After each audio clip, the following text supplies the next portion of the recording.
ஆலயா cotton வேட்டிகள் ஷர்ட்டுகள் wedding celebration.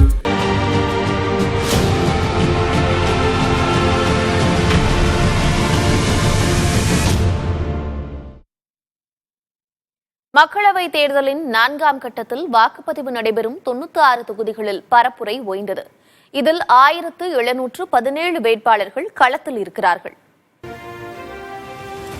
கடந்த April 19, 26 மற்றும் மே 7 ஆகிய தேதிகளில் 3 கட்ட தேர்தல்கள் நடைபெற்று முடிந்துள்ளன. வரும் 13ஆம் தேதி 4ஆம் கட்ட தேர்தலுக்கான வாக்குப்பதிவு நடைபெறவுள்ளது. ஆந்திர பிரதேசத்தில் மொத்தமுள்ள 25 தொகுதிகள், தெலங்கானாவில் மொத்தமுள்ள 17 தொகுதிகளில் 4ஆம் கட்டத்தில் தேர்தல் நடக்கிறது. மக்களவை தேர்தலுடன் ஆந்திர பிரதேச சட்டமன்றத்திற்கான தேர்தலும் மே 13ஆம் தேதி நடைபெறவுள்ளது. ஆந்திர சட்டசபையின் 175 உறுப்பினர்களை தேர்ந்தெடுக்க வாக்குப்பதிவு நடக்கிறது. பீகாரில் மொத்தம் 40 தொகுதிகள் உள்ள நிலையில் 14 தொகுதிகளில் தேர்தல் நடந்து முடிந்திருக்கிறது. மேலும் 5 தொகுதிகளில் 4ஆம் கட்டத்தில் வாக்குப்பதிவு நடக்கிறது. ஜார்க்கண்ட் மாநிலம் இப்போதுதான் தனது மக்களவை தேர்தல் கணக்கை தொடங்குகிறது. இங்குள்ள 14 தொகுதிகளில் 4 தொகுதிகளில் வரும் 13ஆம் தேதி வாக்குப்பதிவு நடக்கிறது. மத்திய பிரதேசத்தில் 29 தொகுதிகள் உள்ள நிலையில் முதல் 3 கட்டங்களில் 21 தொகுதிகளில் தேர்தல் முடிந்துவிட்டது. எஞ்சிய 8 தொகுதிகள் 4ஆம் கட்டத்தில் வாக்குப்பதிவை சந்திக்கின்றன. மகாராஷ்டிராவில் 48 தொகுதிகள் உள்ள நிலையில் 24 தொகுதிகளில் தேர்தல் முடிந்துவிட்டது.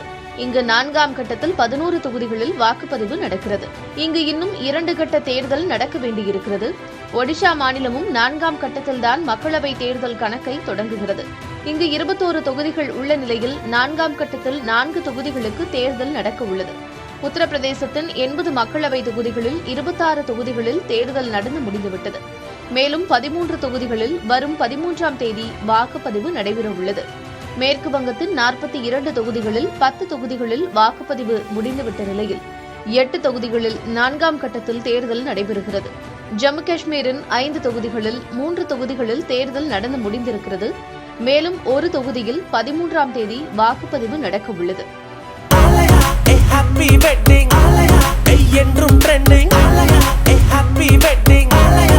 ஆலயா காட்டன் வேட்டிகள் ஷர்ட்டுகள் வெட்டிங் செலிப்ரேஷன்.